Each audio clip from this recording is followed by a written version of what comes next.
সন্ধ্যার সময় সাদাত তার আব্বির সাথে বারান্দায় বসে আকাশের দিকে তাকিয়েছিল। হঠাৎ টিভিতে একটি রকেট উৎক্ষেপণের খবর দেখানো হলো। আব্বি দেখো, রকেট! সাদাত উৎসাহিত হয়ে বলল। কিন্তু রকেট কেন উঠতে পারে? আব্বি হেসে বললেন, দেখো সাদাত, রকেটের নিচে আগুন বের হয়, সেই আগুনের ধাক্কায় রকেট উপরে উঠে যায়। ঠিক যেমন তুমি বেলুন ছেড়ে দিলে সেটা উড়ে যায়। ও, তাহলে আমিও রকেট বানাতে পারবো? সাদাত কৌতূহলী হল। ইনশাল্লাহ, বড় হয়ে পড়াশোনা করলে পারবে, কিন্তু আসল রকেট বানানো খুব কঠিন কাজ। অনেক ইঞ্জিনিয়ার মিলে বানায়। শক্তিশালী ইঞ্জিন, জ্বালানি ট্যাঙ্ক আর মহাকাশচারীদের থাকার জায়গা লাগে। আব্বি ব্যাখ্যা করলেন। সাদাত আকাশের দিকে তাকিয়ে বলল, আব্বি, মহাকাশে কেন এত অন্ধকার? দিনের বেলায়ও কি অন্ধকার থাকে?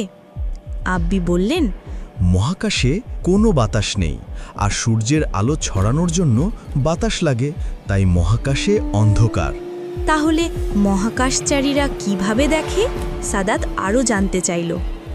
তাদের বিশেষ লাইট আছে, আর সূর্যের দিকে তাকালে অনেক উজ্জ্বল দেখায়। আব্বি বললেন।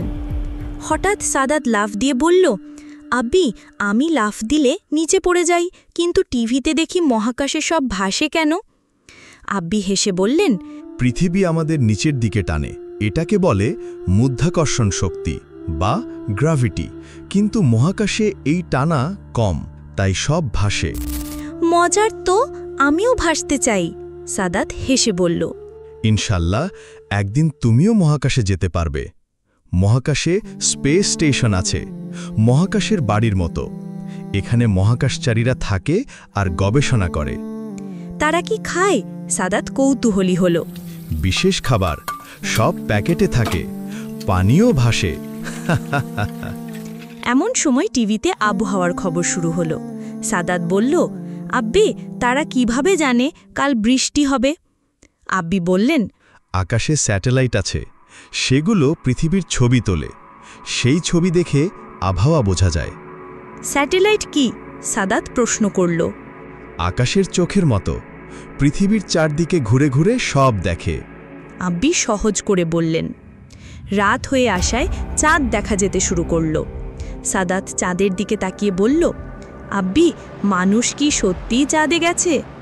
আব্বি বললেন, হ্যাঁ, অনেক বছর আগে মানুষ চাঁদে গেছে, রকেটে করে গিয়েছিল। চাঁদে কি আছে? সাদাত জানতে চাইল। ধুলা আর পাথর, কোনো গাছপালা নেই। আল্লাহ চাঁদকে আমাদের জন্য আলো দিতে বানিয়েছেন। আব্বি বললেন।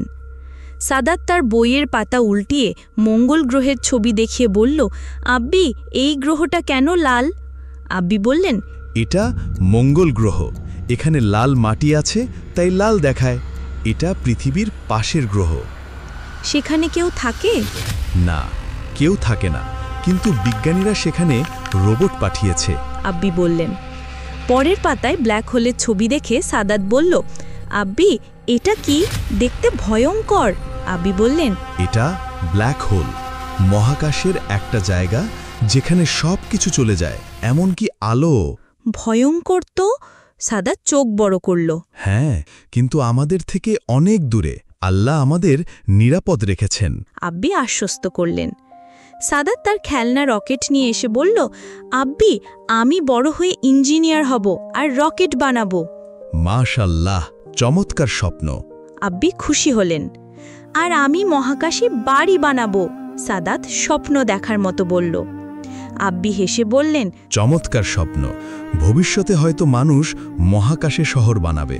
সেখানে কি স্কুল থাকবে? সাদাত কৌতূহলী হল। হয়তো থাকবে, তবে এখন তোমার কাজ হলো ভালো করে পড়াশোনা করা। আল্লাহ চাইলে তুমি বড় কিছু করতে পারবে। আব্বি দোয়া করলেন। সাদাত খুশি হয়ে বলল, ইনশাল্লাহ, আমি মহাকাশের সবচেয়ে বড় বিজ্ঞানী হব, আর আমার রকেটে করে আমি চাঁদে, মঙ্গল গ্রহে, এমনকি স্পেস স্টেশনেও যাব। আব্বি সাদাতকে কোলে নিয়ে বললেন, আমিন।